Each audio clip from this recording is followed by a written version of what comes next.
I want to bring us back out to this live image, though, that we have over down there in Gaza. Now, this is the Al-Aqsa Hospital. And let's talk a little bit about the latest offensive conducted by Israeli military down in Gaza City. This comes as Israel did begin mobilizing tens of thousands of reservists today as part of its plan to widen its offensive in Gaza City, which has sparked opposition domestically and condemnation abroad. Now, joining us now to discuss this even further is Jonathan Schanzer. He is the executive director with the Foundation for the Defense of Democracies. Jonathan, good to see you. Good to see you. All right, so let's talk about that a little bit here. The latest offensive conducted by Israel down in Gaza City. Just a bit of an overview to get our viewers up to speed. Sure. Well, the Israelis have basically conquered almost the entirety of Gaza. What they have left is Gaza City, which is the largest population center in this coastal enclave. It's estimated to be about 1 million people living there. So going in there is tricky, to put it mildly.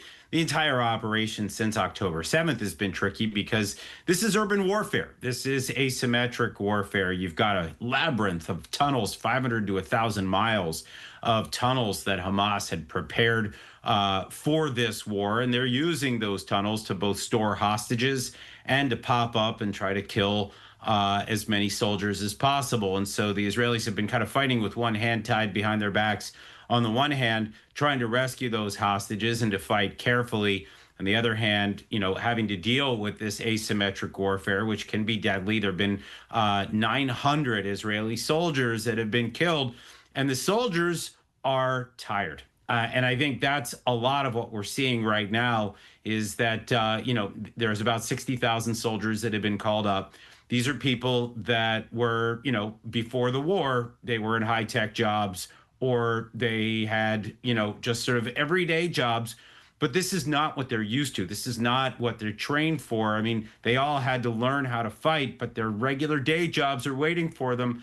And they're tired because it's been almost 2 years of fighting. So you're seeing some opposition, not just from the rank and file within the so-called People's Army of Israel, but you're also seeing the chief of staff of the Israeli army, Eyal Zamir, also weighing in, trying to push back against Prime Minister Benjamin Netanyahu.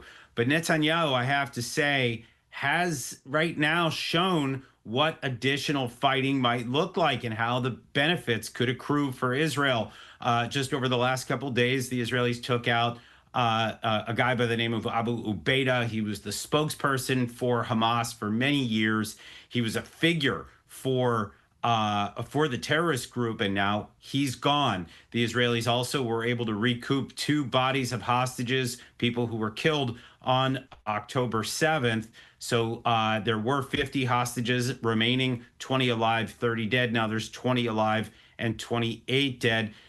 So the Israelis have recouped 2 more bodies, which was a big part of their war aims. So the question really right now is whether there is a plan to finish off Hamas once and for all with the support of the President of the United States, or whether this pushback will prevail. I'm going to guess that the pushback does not work.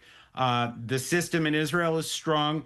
The IDF, the Israeli Defense Forces, have, I think, there would be a stigma, I think, for those that would refuse to serve.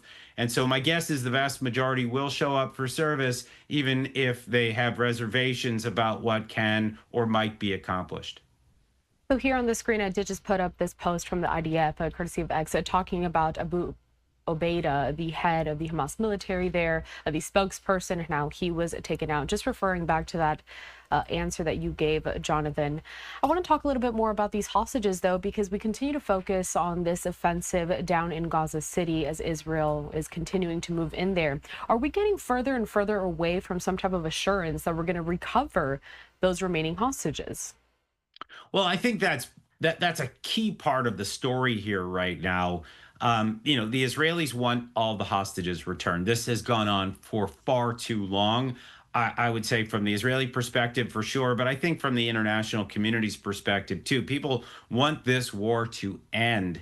And the only way it's going to end is if all the hostages are returned. That's a key component of any kind of permanent deal that would bring an end to the fighting in Gaza. And Hamas continues to want to do deals that would, release 10 live hostages and 18 dead hostages. It's all incredibly morbid, and it's all incredibly frustrating because this is a terrorist organization that is defeated militarily. I mean, I noted the other day there was a piece that came out on Channel 12 on this is one of the major channels in Israel. On their website, there's essentially 10 senior leaders of Hamas left alive right now. There were, several hundred on October 7th. Now there are 10. The group has been defeated on the battlefield. It does not control the Gaza Strip in any significant way. And the ability of this group to either fire rockets or to launch attacks into Israeli territory, it's nil, right? So that's the frustrating part, is that the Israelis have the upper hand, and yet Hamas has these hostages underground in tunnels, hidden from sight. And so they maintain an edge there, and probably only there, if we're really looking at what cards Hamas still holds. And so Israel is using this potential offensive to just say, look, we understand you're still holding our hostages, but we are not giving you the initiative here. We're not letting you decide how this war goes. Israel's going to decide. And that is essentially what Benjamin Netanyahu was trying to do here. And he's doing this potentially putting the hostages at risk, potentially knowing that some may be killed along the way. But I think the big takeaway here for folks to understand is that Israel's a country of 10 million people. They cannot allow 20 live hostages, 28 deceased hostages to determine their foreign policy or their defense policy. And I think that is really the bottom line for Netanyahu.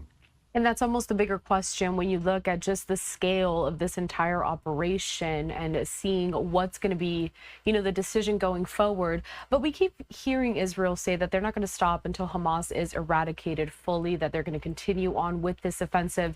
Within that last answer, you did point out, though, that Israel does have the upper hand and Hamas really does not have the kind of power that it had down in the Gaza Strip, compared to when this war first started. So what does that really look like when we hear Israel saying eradicating Hamas completely, especially when you think of the fact that when it comes to terrorist organizations, that's more of an ideal? Yeah, and I think the declaration that Hamas is going to be utterly vanquished is, I think, an overreach on the part of Netanyahu. I think it plays well with his base. I think it plays well with his right of center coalition partners. But, I don't think it actually will line up with reality at the end of the day. But I do think that there are additional Hamas leaders that can be taken out. I think there are military objectives that can be met. I think that there are hostages that can probably be retrieved. The question is whether they come back alive or dead.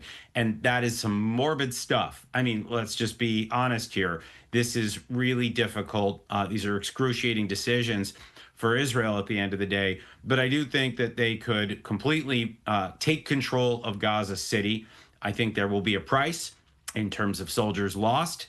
And I think in terms of the kind of court of public opinion, you're going to see the international community come down on Israel like a ton of bricks, as they have for the last several months, maybe even for the last 2 years, if we're going to be honest about it.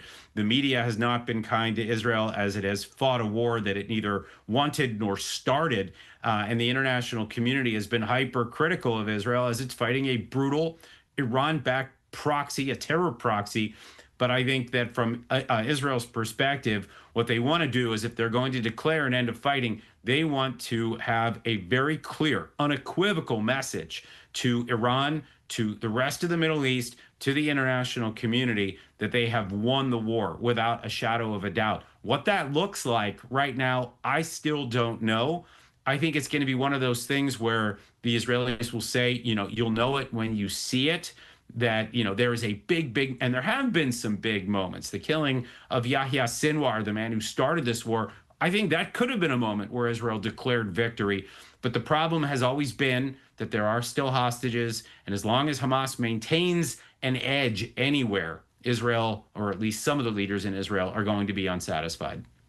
A lot of truly tragic and devastating results that we have seen with this almost 3 year long war. Jonathan, before I let you go, what are we looking at in terms of timeline? What can we see in the short term here, especially now that Israel continuing to move in there to Gaza City? Um, I mean, realistically, what can we expect now?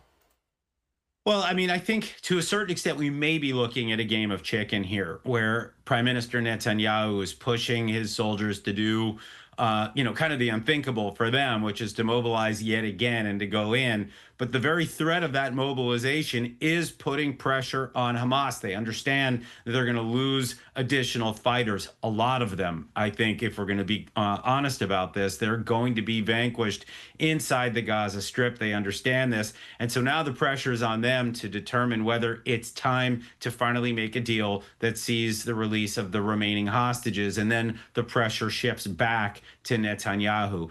I'm not sure, though, that Hamas is going to be willing to make that decision because this is their key to survival. Holding those hostages is, in a really twisted and sick way, this is how they're going to remain cohesive in whatever is left of their terrorist organization. But some big choices, I would say, right now for Israel, for Hamas, for Hamas's patrons like Qatar and Turkey and Iran. A lot of these actors have some big choices to make as we enter what could be the final act of a truly sad and painful drama. Jonathan Schanzer, Executive Director there at the Foundation for the Defense of Democracies. We certainly appreciate your time here at Live Now from Fox, and we hope to have you on again as we continue to follow this story. Pleasure.